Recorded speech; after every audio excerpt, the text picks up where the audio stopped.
Good morning. You're listening to Central Wisconsin's 24-hour information station, AM 1320 WFHR. It's time now for the Morning Magazine, brought to you by Comfort Air Heating, Cooling, Plumbing.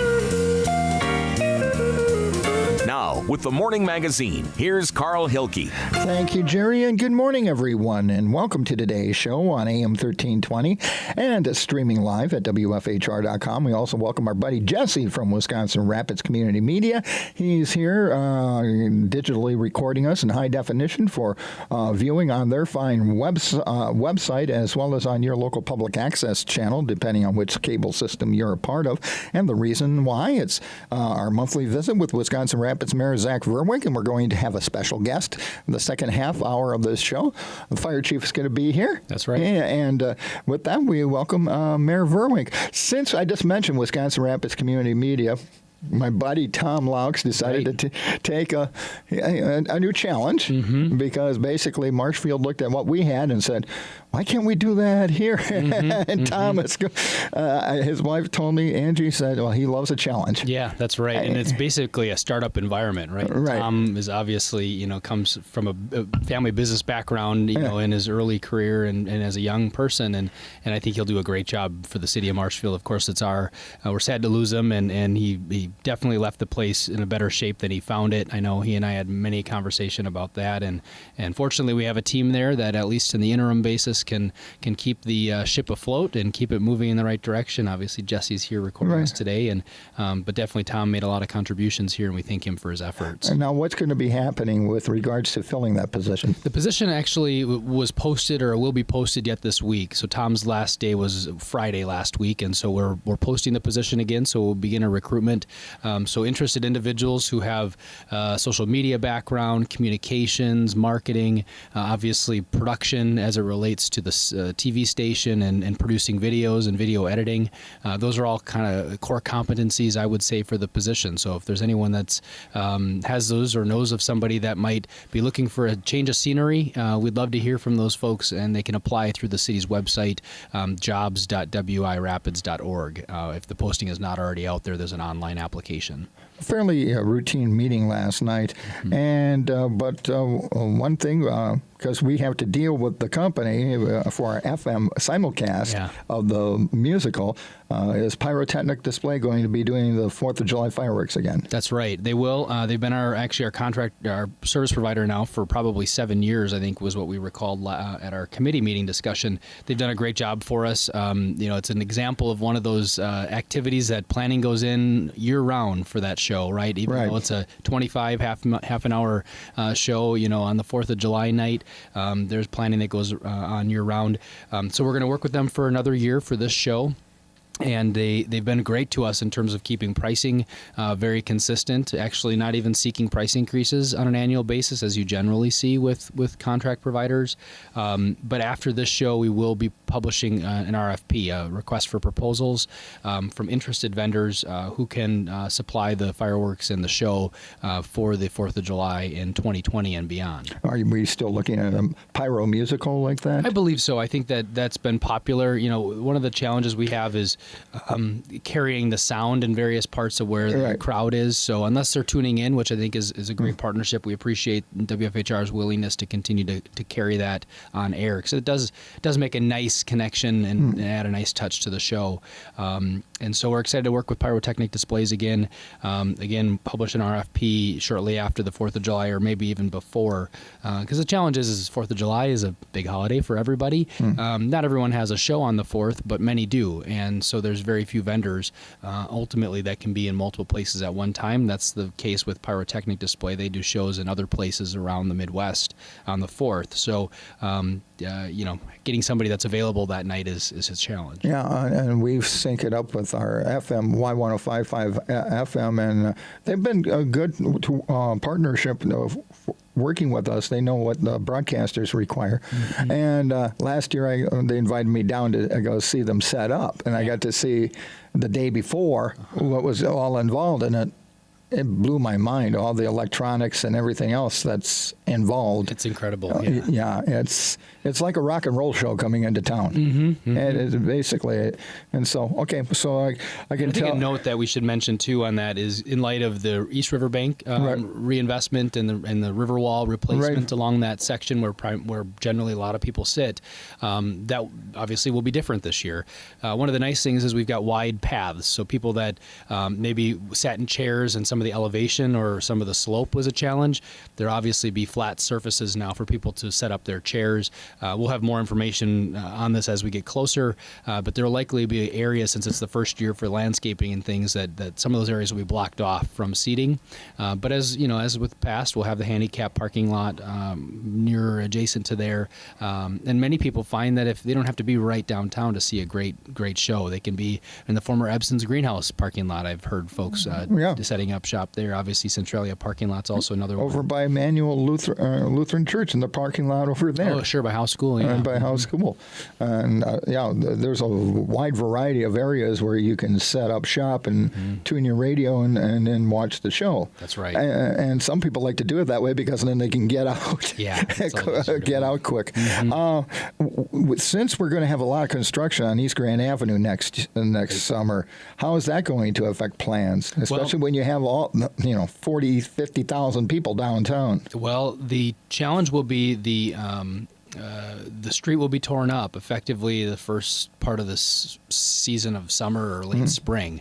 Because it's such an extensive project with underground utilities and everything else, we need the entire construction season to work on that. So in April, conceivably, from the edge of the bridge all the way to 8th Street will begin a series of removals, of pavement removals. So obviously that affects fireworks. It affects the 4th of July activities. It also affects the Blossom Fest parade. So they're working on an alternative route for that right now. Lunch by the river. And Veterans Park, conveniently or even coincidentally, will be receiving its improvements during that time. We've asked them to consider holding until after the 4th of July. So when we let our bids for contractors to bid on the project, we've asked them to specify if there's any cost savings perhaps to waiting until after the 4th, because they can work on some of their early summer projects and then move to our project. So that's another aspect. Because the Veterans Park is so heavily seated during the 4th of July fireworks show, we wanted some consideration to potentially delaying any of the improvements in Veterans Park to happen after the 4th. Yeah, it's going to be a busy construction season in the city. And what kind of toll does that take on city staff and everything else in terms of, I know hotel owners are happier than a squat because they're going to be filled with a lot of workers. That's right. Who are working on everything from the new Y Boys and Girls Club to the trail improvements, the park improvements, and any number of, maybe the pool project, maybe the Triangle project, who knows? But you have to go back quite a ways to see this much construction activity in the city at one time. That's right. The Y project, Boys and Girls Club and VA Clinic project, has been mentioned that up to 325 workers are at any given time involved in that project. So the fortunate thing is Myron and many of their subcontractors are local. So they're drawing from a local labor pool where they're not having to commute and stay overnight. But when you talk about the East Grand Avenue project, that is a state project and that receives state bidding, and there was a state award for the contractor on that, and some of those folks will come out from outside the area. Our concrete contractor who does our curb and gutter and our sidewalk work. Unfortunately, there hasn't been a local contractor that's been competitive enough or has the capacity to do everything that we plan to do in the summer for concrete work. And then you mentioned some of the other projects. Even just the Riverview Hospital's work. They'll be wrapping up with phase 1 here, but they're working through design on phase 2. So there's a tremendous amount of reinvestment and new investment that's happening, and then ultimately the great spin-off is the economic activity from those folks being in and out of our city on a given day. Okay. Given that, before I forget, and at my age, it's very easy for me to forget things, I wanted to get your take on the change in administration in Madison, have Governor Tony Evers. Have you had a chance to either visit with the new governor, or do you plan to visit? And your thoughts, because we have, all these different projects going on. Is there an effort maybe to invite the new governor to town to bring him up to speed on the state's role, whether it be the airport, et cetera, et cetera? Yeah, most definitely. So I actually attended some of the inauguration festivities, not the actual inauguration itself, because I knew many of the senior administration staff, many of the cabinet officials would be present.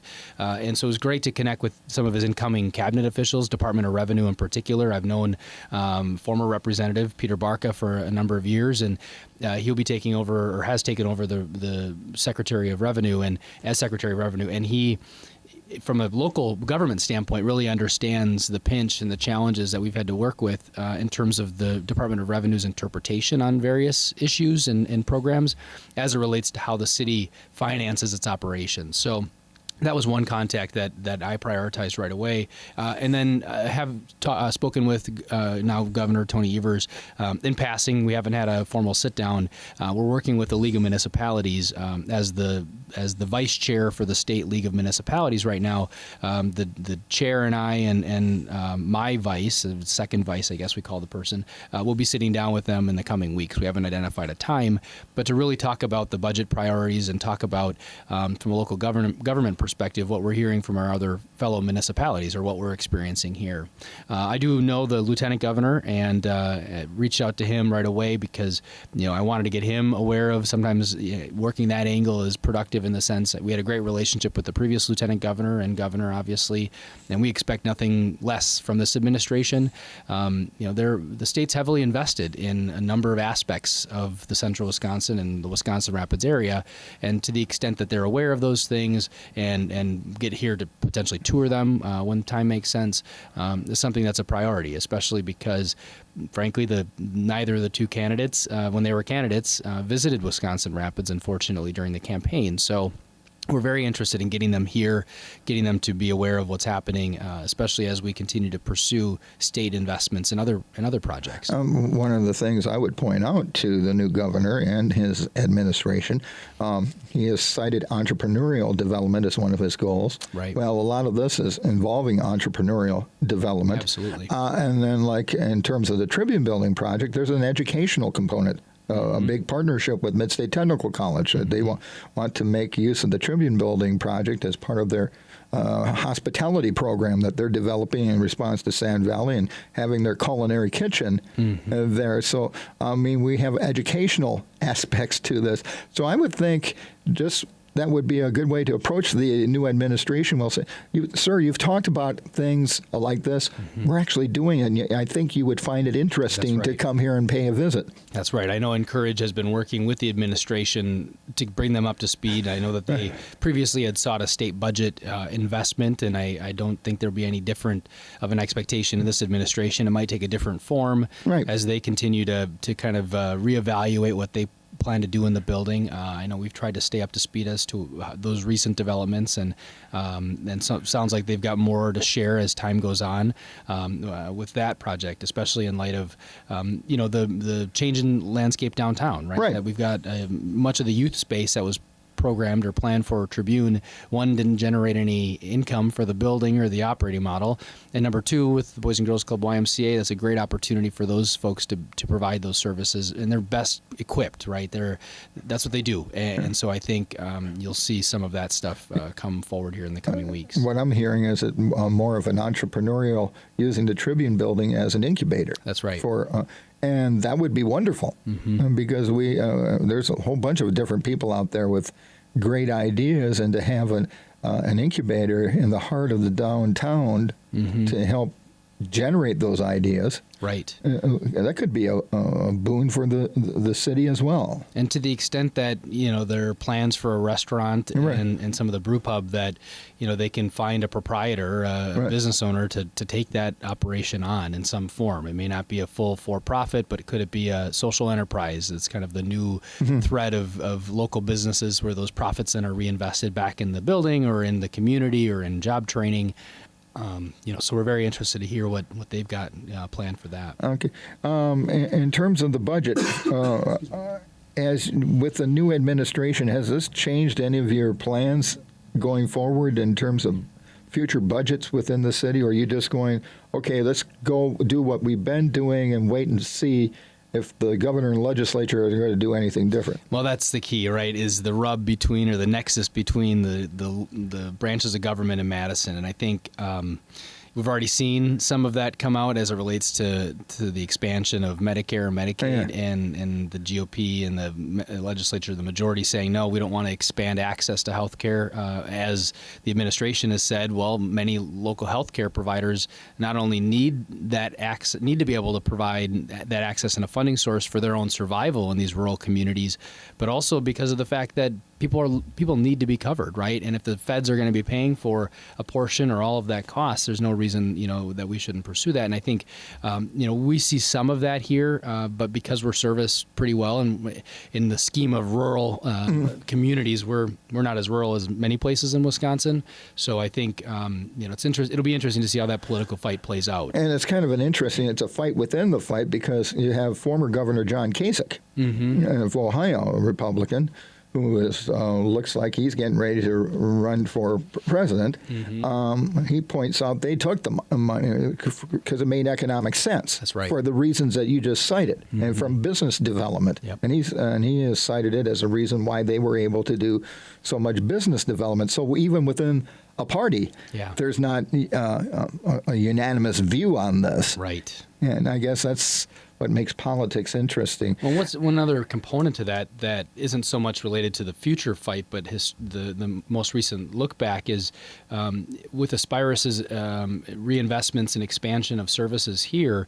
They've most recently launched their behavioral health clinic, right, and added psychiatrists and psychologists and other providers here to treat folks facing various degrees of addiction, and others too, but addiction being one of those. That when people have said, what's the city or what's the community doing in response to folks being faced with addiction, that's been a huge win for us. And I don't think we've acknowledged it enough, in the fact that the state had to look at some of its reimbursement models and how they reimburse for that type of care. If someone's on Badger Care or some other state funded program or federally funded program, that healthcare providers weren't always being reimbursed to a certain level which they could make money or make business sense for them to do that work. So I think that's another element to that argument, that going forward, that these communities that are more rural, that are facing really high degrees of addiction rates, and obviously the economic drag that comes as a result. Many of these folks have trouble maintaining employment, or if they can't maintain employment, they can't find employment in the first place. So as we find businesses that are looking to move to Wisconsin Rapids or expand in Wisconsin Rapids, finding workers is a major issue, and so we need everyone participating, and healthcare affects the rest, right? And so I think that's a component we're interested in watching as the governor and the legislature continue to duke this one out. Now, in terms of yesterday, with the ice on streets and everything else, it kind of got worse than I think even forecasters. Yeah. So how is this winter playing out? It's been a weird winter, and how's that affecting the city's budget? Well, right. We haven't had to push a lot of snow, and the snow we've had to push is kind of, we had all that rain in late December, which really made a mess. I mean, it looks like there's a skating rink all across town. I drive by Witter, for example, and we've got a little skating pond there, but the rest of it looks like a great big skating rink. So all these winters are very dynamic, and we have to believe that there's some level of climate activity that's impacting some of this, right? It may not be warming or cooling. It's both, right? This one is the El Nino effect. Right, exactly. And, I think it's disappointing as someone who chooses to live in Wisconsin. I look forward to having some element of a regular winter, and I don't think we've had a regular winter by any definition in a number of years.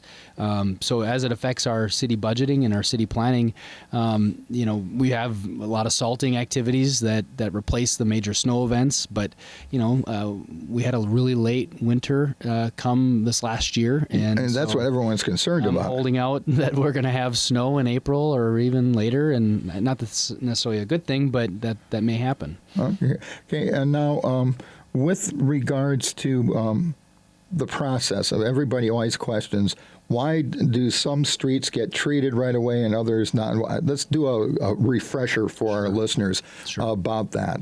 Well, we primarily do our connecting highways, which are 8th Street, 54, 34, 13, 73. Those are our primary thoroughfares that we have to address. So when our salting activities began yesterday, late afternoon, that's the first streets to get hit. And then we follow it up with our collector streets, which would be like a Chestnut Street, a High Street, Chase Street. Those are the ones that receive the second level of treatment. And then our local streets are after that. So our general residential streets are the last ones to be treated. Now, some routes may affect how they or what priority they get.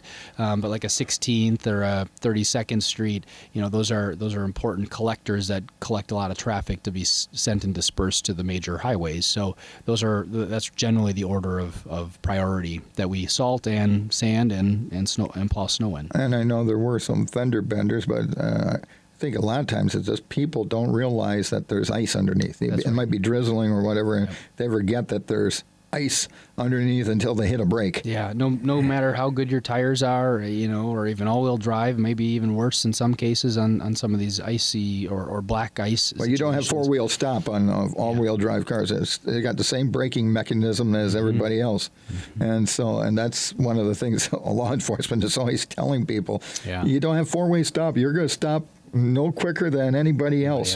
Yep. And so. Anything from the meeting last night that in terms of either staffing or anything else that you would like to touch on before we go to break and bring in the fire chief? Sure. We did have our second reading of the ordinance for the new ordinance for solid waste collection. Yes. So curbside garbage and really the whole ordinance was rewritten, not necessarily all changed, but in a new format, probably a more reader-friendly format if folks are looking for what is the city ordinance on brush pickup or what's the city ordinance on garbage collection. So we're still on schedule to launch that service here in late spring, early summer, provided there's no other equipment delays. There's been a question around the garbage trucks and whether or not the availability of steel and all that's going on in the trade world right now that may push that delivery of the equipment back from a truck standpoint. So we're nervous about that, but fortunately we do have a spare. Our recycling truck we have a primary and then a spare. And they're both obviously going to be automated now, and so there may be some opportunity for us to bring that into service on a short-term basis to collect garbage. So that was one item that was approved last night. There is some dissent around mobile home parks and their ability to get serviced by the city. Previous ordinances never allowed for the city to provide service to mobile home parks. And I know that's a sticking point because mobile home parks are private property, the drives that are through mobile home parks. So you're driving city equipment on non-city right-of-way and city thoroughfares, so that creates some challenges. And then there's also another component to this, and that's the State Department of Revenue. The whole financing of who pays for that service when very few municipalities provide service to large apartment complexes or multifamily or mobile home park settings because it's not cost effective or it's not efficient for them to provide that service, or in the case that I just mentioned, they're not comfortable driving, assuming liability by driving on non-city streets. So. That did pass last night. There was some dissent on the city council of that, but there are some components that will need to be revised and reworked, I think, as we launch the service. One of the questions that we've gotten is why can't the city provide service to small commercial, very light commercial activities, a chiropractic office, the station here, some of those environments, and it all comes down to the state's determination on financing of that service. So that we may have to have what's called a break in service for a period of time, and then we might be able to launch that pickup after we know, frankly, how efficient our garbage collection can be and how much capacity we have in our routes, in our regular schedule, and then obviously the cost to provide that service. When would people start getting their bins? I believe we're still on schedule for like a March-April, late March, early April timeframe. That was my last understanding. Okay.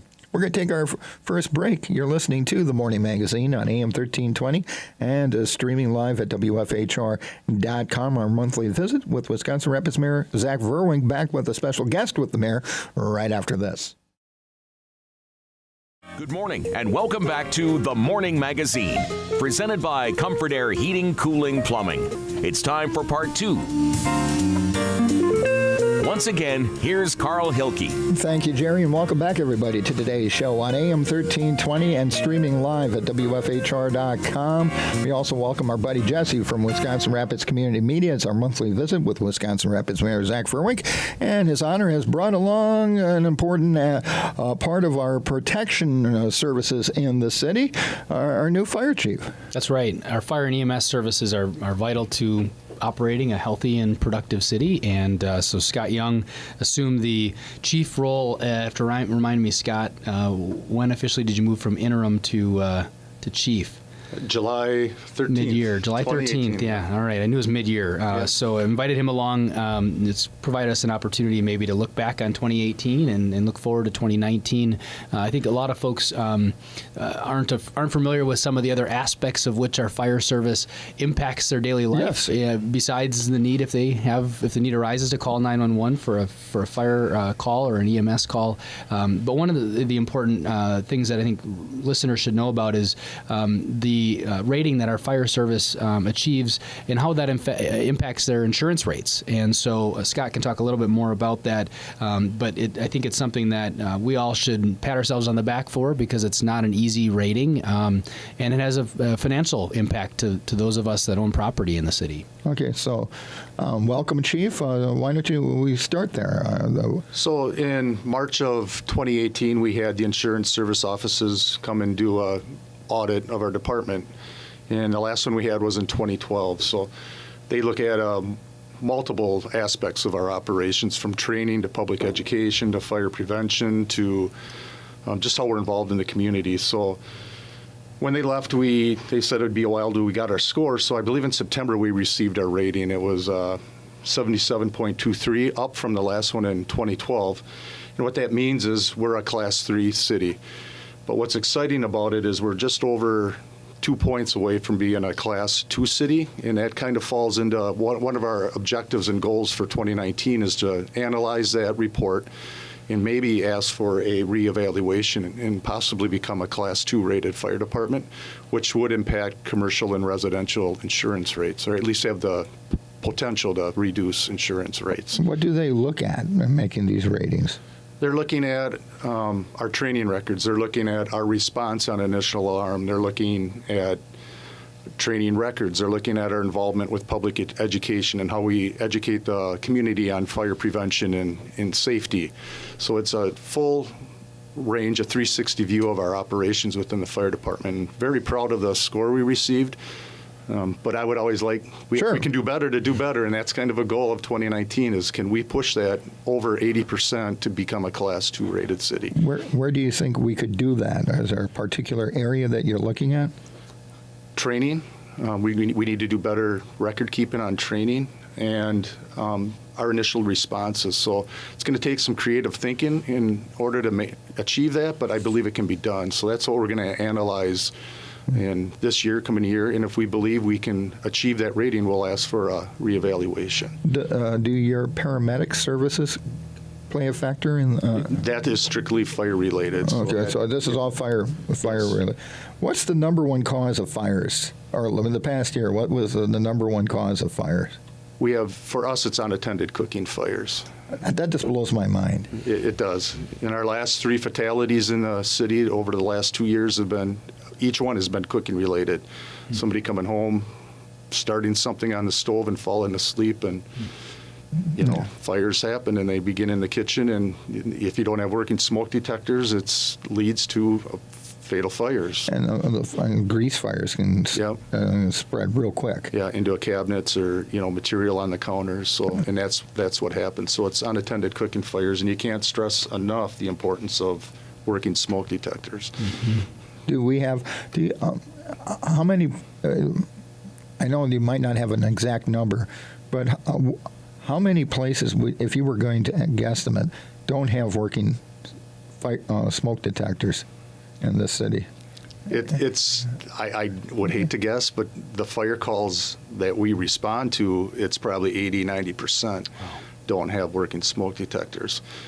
And you know, a lot of maybe rentals where they're not working, they're not operational, batteries haven't been changed. So last year that was one of the projects we did too. We went into a lot of apartment complex and installed working smoke detectors, you know, just for a safety reason. So.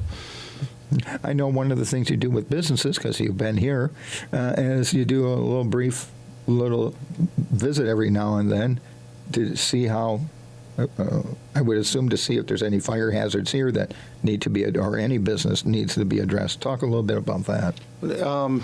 We do fire inspections of all commercial, industrial businesses within the city of Wisconsin Rapids. So we're looking at fire protection systems, if they've been maintained annually. We're looking at smoke, fire extinguishers, hazards of accumulation of boxes or cardboard, anything that could start a fire, exits that are clear and we can get in, exit signs are working, emergency lighting working, you know, things like that. So pretty detailed inspection, and we do them, most businesses in the city, annually, once a year.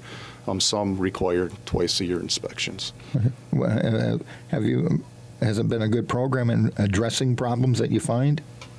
Right, yeah. You find hazards, and the businesses have 30 days to correct them, and they return a card that, you know, the violation has been corrected. So it's required by the state, and that's part of what the insurance service offices are looking at too, our fire inspection program. Now you have 2 fire stations on the west side and on the east side. How many total firefighters do we have in the city of Wisconsin Rapids?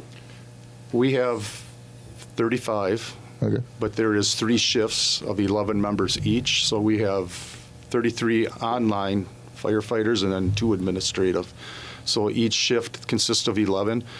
Minimum we have is 8, anywhere from 8 to 11 firefighters on duty per day. Okay. And then, of course, if God forbid something major happens, I would imagine you have agreements with other fire departments in the area of mutual assistance. That's yeah. The term. It's the county has it's called MABUS, Mutual Alarm Box Assistance System. So we get on scene and we have a working fire. We call back our members, and we have predetermined fire departments, whether it's Grand Rapids or Port Edwards, initially to help respond if it's a larger fire. So it's a great system. We can get resources quickly on scene. If you were going to say one thing that the public could do better, and that would make them safer and help your department, what would it be?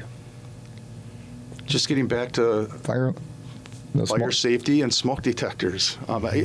Don't get me wrong. There's not 80 to 90% of the homes in the city that don't have working smoke detectors, but it is so important to have them, because early detection allows everybody to get out of the house. It puts us on scene quicker, and fires can be contained a lot sooner. So working smoke detectors are, stressed. I would imagine too.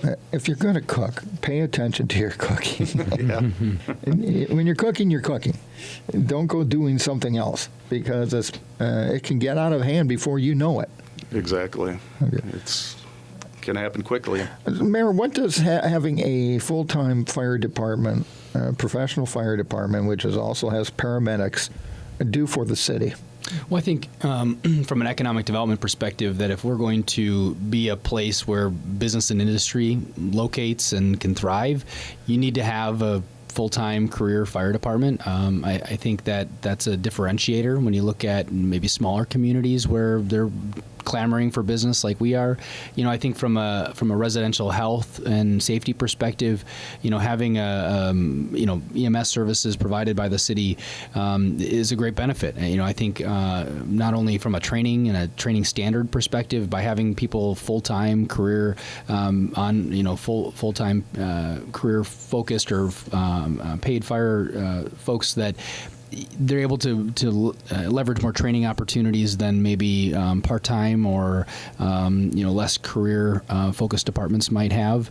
So I think those are a couple of obvious components. I think from a health safety and welfare, from folks that might be visiting our community, if we're hosting events, having those folks on staff and at those events is also a major benefit. If it's tourism events or even if it's sporting events and the like, I think there's a number of benefits there that bring to that are offered to our residents and our visitors alike. How many paramedics do you have in the? All of us are, all 35 members are paramedics. And we have about 28 that are critical care paramedics. What's the difference? The critical care is specific to interfacility transfers, so goes above and beyond our training and scope of practice. For critical care is primarily for interfacility transfers on certain equipment and medications. We can expand and go above and beyond the paramedic. And we also want to point out we're accredited. We're one of 2 EMS services in the state that's CAS accredited. It doesn't come easy. We went through the process, I believe, 7-8 years ago, and we went through 2 reaccreditation processes. Very proud of that, and one of 2 in the state that is an accredited EMS agency. Wow. And there again, that helps with safety, especially when we have big events going. That, and we are constantly looking at how we can improve our processes, and we audit certain runs and trip it, and are we meeting the standards we have set? So there's a lot that comes with accreditation on quality assurance and continuous improvement and audits, and it's a great tool for us. How does the railroad going through town affect you folks? It has an effect. Yeah. It can cut off our responses. That's why we have 2 stations, quite honestly. Station 2 is staffed with 3 to 4 members, so it makes fire operations a little difficult if we're ever cut off. But it really is important with EMS responses, which is about 90% of our calls. So at least we can get an ambulance on scene in a timely manner. But it can delay response time significantly if a long train is blocking multiple intersections. Have we talked to the railroads, the companies about this as a way of handling that if there was an emergency? Well, one of the things we did over the course of the year was we had set aside some money in the 2018 budget to perform an analysis around what are some of the alternatives to the current situation. And that could be anything, built to no build. And some of the no build things that we looked at was the ability for us to collect data on when those crossings are blocked and the extent they're blocked and the time of day, and actually get a date and time stamp on that crossing blockage. And so we haven't analyzed it all yet because we wanted to look for patterns. We want to look for the duplication or the frequency of these types of things to really build a case to the railroad, to CN, to the state railroad office, the railroad commissioner, as well as look at ways for us to communicate with our legislators at a federal level to say, hey, this is maybe a health and a safety issue, and we need some resources to help us accomplish maybe some build alternatives. So that just got, obviously, with the calendar turnover for 2019, we wanted to get a full year of information and data collection. And so we're going to analyze that and then figure out, to the extent that we can layer on when there were calls for service and when those might have been impeded based upon blocked crossings. And I don't know, Scott, if you can comment on any situations. I know we had a fire near the Centralia Center maybe 2 years ago. There was a question about whether or not that service was impeded based upon the location being on the west side, but on the east side of the railroad tracks. Right. It's really the city, we divide it on the fire department by the river, but okay. The fire the mayor was referencing was a fire that was blocked by the railroad tracks. So it was a west side fire by the old Centralia, or by the Centralia Center, that the east side ended up being first on scene. So there's a delay of 3-4 minutes because the west side was blocked by a train. So the east side fire station ended up initially fighting the fire and waiting for the west side to be able to make their way around the train. So that isn't optimal. We're not getting as many people on scene as we would like initially, but we adapt and, it works out. But just an example of, how the railroad tracks can impact services. Yeah, and that is, so you go through the same frustrations the rest of us go through. Well, I've been dealing with it for 27 years, so it's Yeah. just a way of life, and we adapt and work around it. But We're going to take a quick break, and we want to continue our discussion with Mayor Vruwink and Wisconsin Rapids Fire Chief Scott Young here on the Morning Magazine. Welcome back to the Morning Magazine, our final segment. Mayor Vruwink here, as well as Wisconsin Rapids Fire Chief Scott Young. We were just talking about the coal train. When I remember when it first started, there was an advance notice given by the railroad that, hey, a coal train's going to be coming through your community at such and such a time, so people could kind of prepare for it. Do we do anything like that anymore? not that I'm aware of, no. Okay.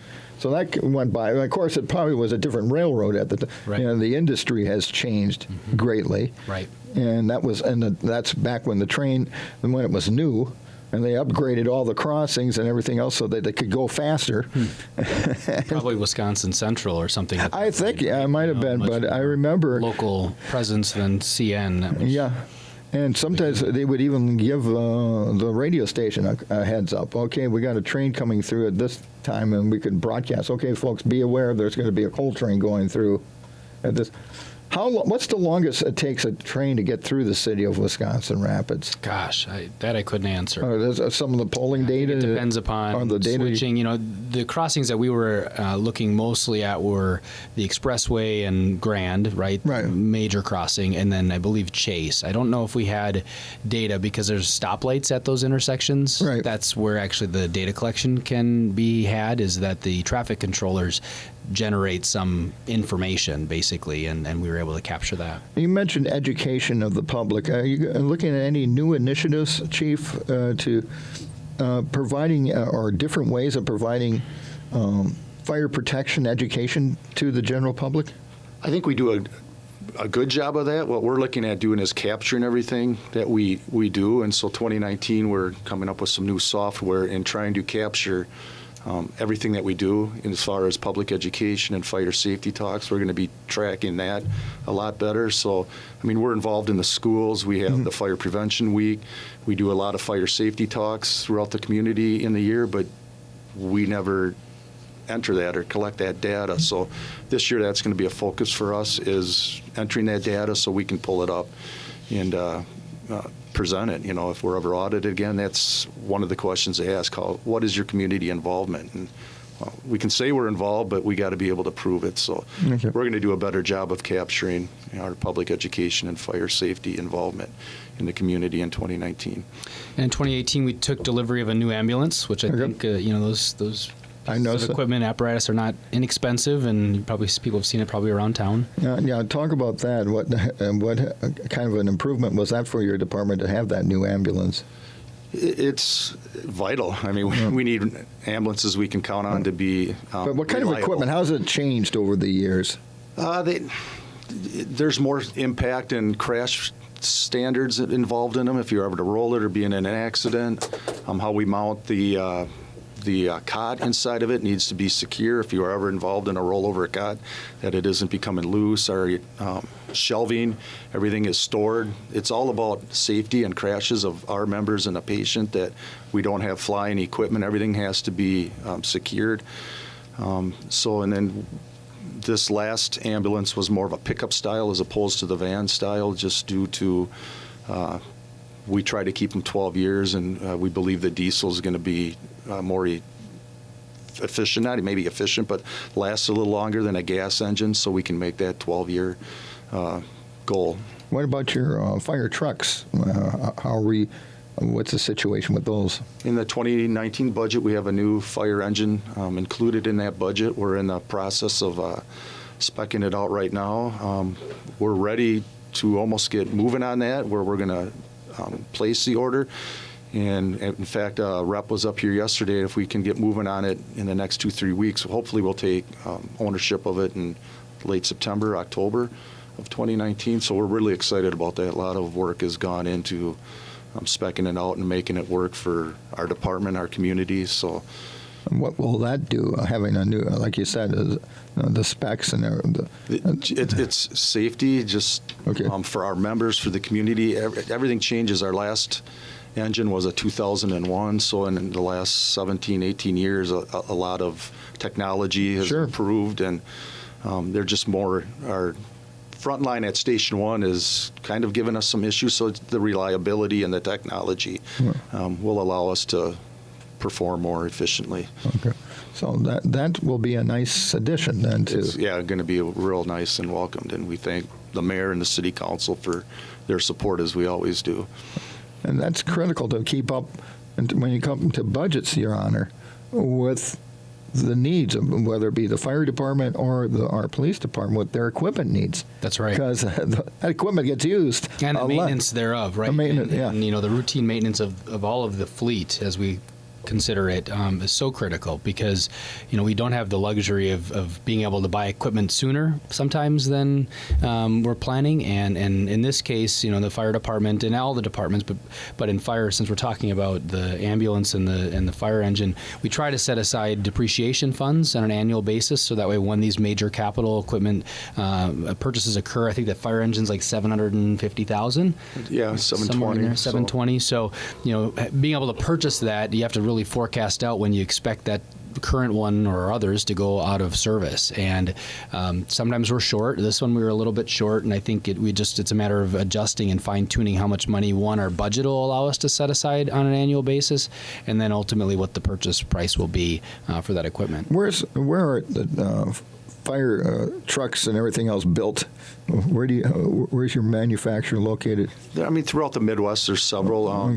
We typically have gone with Pierce out of Appleton, and that's kind of who we've been working with on this one. That's what our other engines and ladder truck is from Pierce, so, you know, they do the maintenance and the repairs on them as needed. As long as our city garage, speaking of keeping vehicles running, so they've been a huge asset for us too. For the minor repairs, we can just run it to city garage, and their mechanics help us out when possible. If a resident has some questions about something fire related, can they contact your department and have someone come over and take a look, or what's? Absolutely, yes. Yep. From anything from smoke detectors to fire extinguishers to fire safety questions or trips and falls in the house, we're more than happy to come and evaluate a residence with an individual. Okay, because I was just thinking that, you know, people, ownership changes. We have a lot of older housing in town. Someone might be about to do a remodeling project. They wonder, okay, what are the rules now, and et cetera, et cetera. I'm just thinking be a good, you know, first step to contact the fire department and say, well, we don't do certain building codes. We can, look at. When it comes to basic, what's the general rule of thumb for smoke detectors in a house? Well, every level, and we really like to see them outside of the sleeping quarters. So, you know, it depends on the size of the house where your sleeping quarters are. You know, located somewhere near the kitchen. So you can't have too many, but definitely outside of the sleeping quarters in a hallway is a necessity. Each level should have a smoke detector, and also carbon monoxide detectors are also, you know, a requirement now also. Okay, and there's probably a lot of homes that don't have carbon monoxide detectors. So and now you can buy those units that are that are a smoke detector and a carbon monoxide. Right, correct. So maybe if you're upgrading, just get rid of your smoke detectors and get a combination thing. And they've helped. We've been to calls, you know, private line calls where they call in and carbon monoxide detectors going off, and they do have a small leak in there. And while we kind of have an idea where the leak's coming from, we don't really pinpoint it for them other than to tell them you have carbon monoxide in the house. So they help too. I mean, they save lives. That's, I guess, that's what we're talking about here, is saving lives. So I guess we as taxpayers, thank you for your service, and all the firefighters for their service. And then also we need to do our part. And that means, like, when you're cooking dinner, you're cooking dinner. Don't get distracted. And make sure you got some working smoke detectors. Yes. Anything else before I let you go?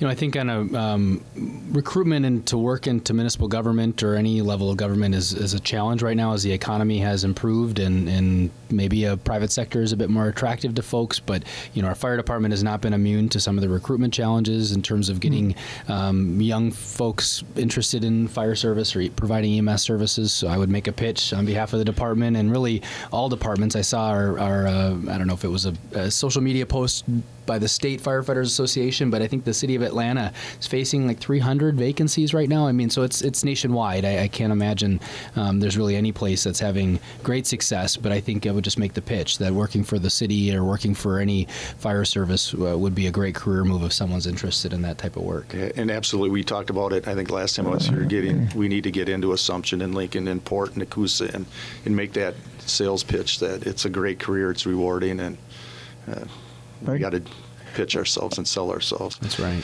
Well, as always, gentlemen, I appreciate the time, and Your Honor, we'll do it again next month. That's right. Thanks, Carl, and thanks to our listeners. And we also thank Jesse from Wisconsin Rapids Community Media for being here as well. And that's going to do it for today's edition of the Morning Magazine.